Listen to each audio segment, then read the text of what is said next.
La région Auvergne-Rhône-Alpes vous présente Voyons voir.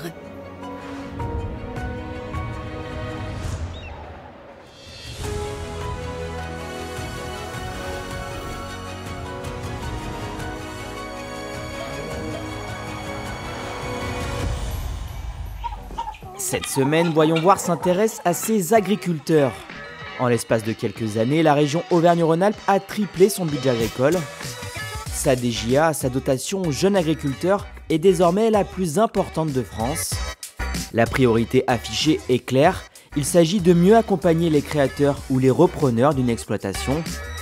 Lorsqu'il démarre en Auvergne-Rhône-Alpes, un jeune agriculteur peut ainsi percevoir jusqu'à 56 000 € d'aide via la DJA.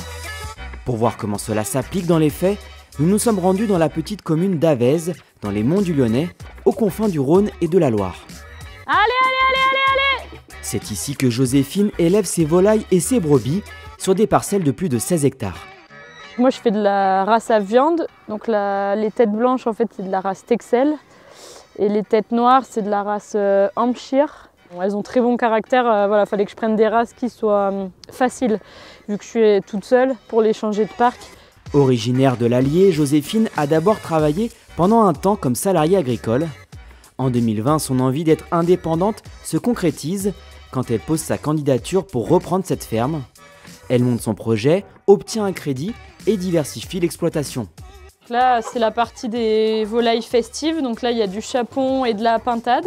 Et Noël, oui, forcément, c'est une période, c'est la période pour nos producteurs de volailles.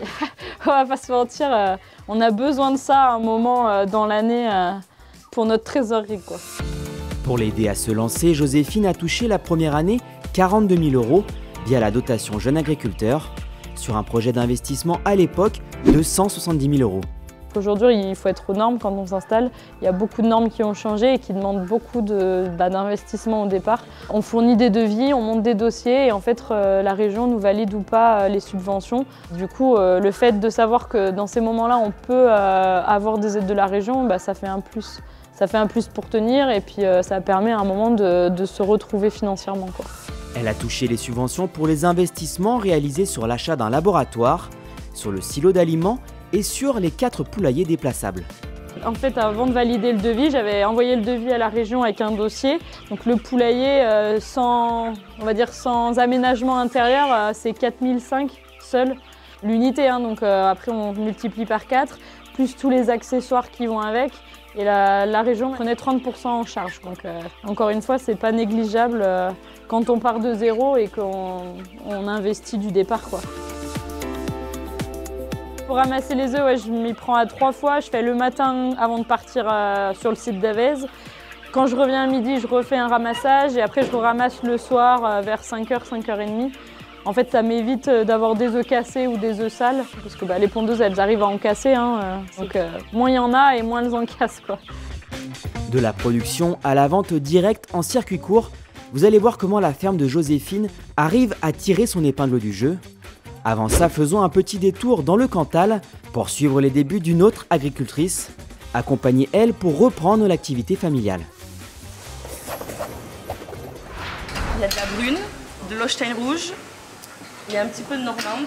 Morgane est agricultrice dans le Cantal, à 1 heure d'Aurillac. Une activité qu'elle exerce depuis peu, après avoir repris l'exploitation familiale avec ses oncles. L'année dernière, mes grands-parents ont décidé de prendre la retraite. Donc moi, j'ai décidé de m'installer avec mes oncles. Je me suis installée le 1er avril 2023, donc ça fait que quelques mois. Mais c'était la suite logique des choses. Pour reprendre l'activité et s'occuper des 280 hectares de l'exploitation, la jeune femme a pu bénéficier de la DJA, dotation jeunes agriculteurs. On passe en commission et après, ils nous donnent un montant de DJA selon la durabilité de l'exploitation, le contexte et les animaux qu'on a et la surface. Et donc moi, j'ai touché un montant de 50 000 € de DJA. Elle sert pour déjà au cas où qu'on soit en difficulté, donc pour se sortir une paye.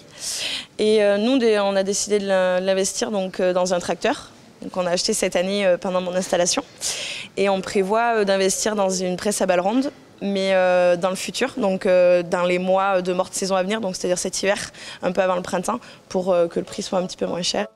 50 000 € qui lui ont permis d'investir dans du matériel agricole coûteux. Aujourd'hui, sa famille a élargi son activité à la transformation. Ils fabriquent leur propre fromage. Tout est fabriqué et affiné sur la ferme et vendu par nous, en vente directe ou à des grossistes. Donc on l'a appelé le Jantou, parce que c'est le deuxième prénom de mon associé du coup, qui est le fromager. Et donc voilà, c'est une histoire familiale.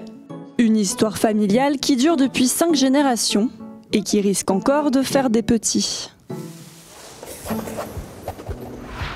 Retour dans le Rhône, cette fois-ci à Turin, où ce samedi matin, Joséphine vient vendre ses produits en direct aux consommateurs dans ce magasin de producteurs locaux. On est 19 associés, en toute production confondue. J'ai 90% de ma commercialisation qui est ici, au magasin de producteurs.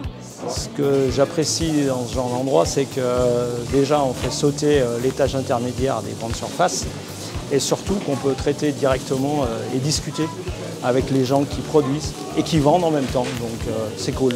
Même quand on n'est pas là, le produit est vendu, il est mis en avant. Et puis quand on est de permanence, on joue le jeu en fait, de vendre pour tout le monde. Et ça, c'était quelque chose, un concept en fait, qui me plaisait beaucoup. Moi, je viens depuis l'ouverture, donc ça fait déjà quelques années. Et il est vrai que j'apprécie de venir une fois par semaine pour rencontrer déjà les producteurs et puis faire mes courses. Parce que je sais que les produits sont sélectionnés et sont très, très bien. Les bêtes sont élevées de façon formidable.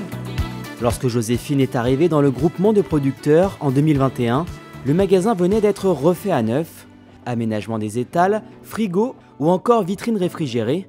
Tous ces investissements ont été soutenus à hauteur de 30% par la région Auvergne-Rhône-Alpes. C'est quand même un bon appui en fait, financier parce que on avait besoin de remettre un peu un goût de neuf au magasin, de se remettre aux normes sur des choses. Et du coup, la région a soutenu le projet et du coup, ça permet quand même d'avoir un peu de trésorerie à un moment, quoi. Parce donc tout est financé par des prêts, mais les subventions, elles tombent sur facture. On achète tout le temps chez les producteurs. Il y en a beaucoup en difficulté, donc il faut aider ceux qui essaient de s'en sortir. C'est sûr que si les agriculteurs ne seront pas aidés, ce genre de choses ne peut pas voir le jour. Donc c'est bien qu'on favorise les circuits courts. Que ce soit en aidant les magasins de producteurs à se moderniser ou en accompagnant les jeunes agriculteurs dans leur installation, la région souhaite investir dans une agriculture de qualité et de proximité. 500 agriculteurs étaient aidés dans leur projet d'installation en 2015. Ils sont désormais 1000 à percevoir chaque année des subventions régionales. La région Auvergne-Rhône-Alpes vous a présenté Voyons voir.